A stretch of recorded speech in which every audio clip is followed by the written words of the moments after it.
بہت سارے لوگوں کے ہاتھ پیروں میں جھنجھناہٹ ہوتی ہے، چیونٹیاں سی چلتی ہے.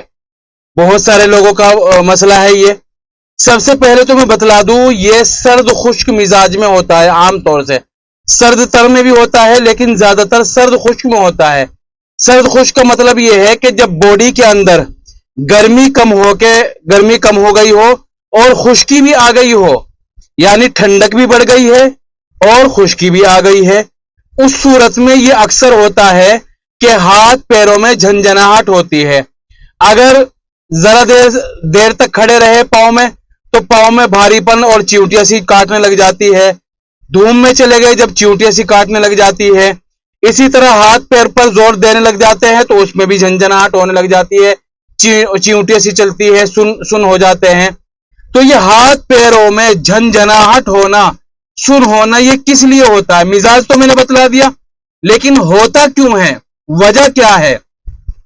ایک وجہ تو ہے نروس کا اور اعصاب کا کمزور ہونا، خون کا کم ہونا، اور اسی طرح ڈپریشن اور انزائٹی کا ہونا. خون کی کمی اور بلڈ کی کمی ہونے کی وجہ سے بھی یہ ہوتا ہے.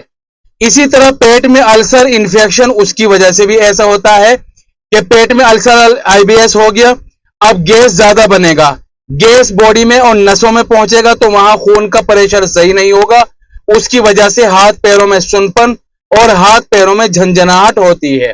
اسی طرح شوگر کی وجہ سے، وٹامن ڈی کی وجہ سے، گٹھیا کی وجہ سے، کمر کے موہروں کی وجہ سے، اور اسی طرح خون کا اور بلڈ کا سرکولیشن صحیح نہیں ہے، اس کی وجہ سے، کولیسٹرول کی وجہ سے، ان سب باتوں کی وجہ سے ہاتھ پیروں میں جھنجھناہٹ ہوتی ہے.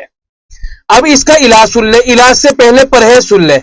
میں نے جیسا کہ بتلایا کہ یہ سرد خشک چیزوں سے ہوتا ہے، تو ٹھنڈی چیزوں سے پرہیز کرنے کی کوشش کرے. ایک تو جیسے آئس کریم ہو گیا، دہی لسی ہو گئی، نمکین بسکٹ ہو گئے، اس طرح کی چیزوں سے پرہیز کرنے کی کوشش کرے.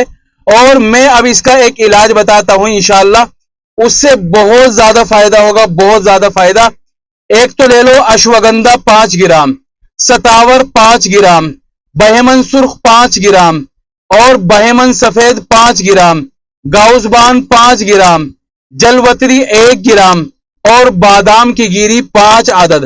ساری چیزوں کا الگ الگ پاؤڈر بنا کر ایک جگہ مکس کر لے، اور صبح کو ناشتے سے پہلے خالی پیٹ آدھا چمچ اس پاؤڈر کا لے لے. الگ الگ پاؤڈر بنا کر ایک جگہ مکس کر لیا تھا، آدھا چمچ اس کا لے لے. 2 ٹائم بھی لے سکتے ہیں، ویسے 1 ٹائم ہی بہت ہے. اور تھوڑا سا ورزش کرنے کا اپنا ماحول بنائے. زیادہ ورزش نہ کرے شروع میں، آہستہ آہستہ آہستہ آہستہ ہلکی ہلکی ورزش کرے.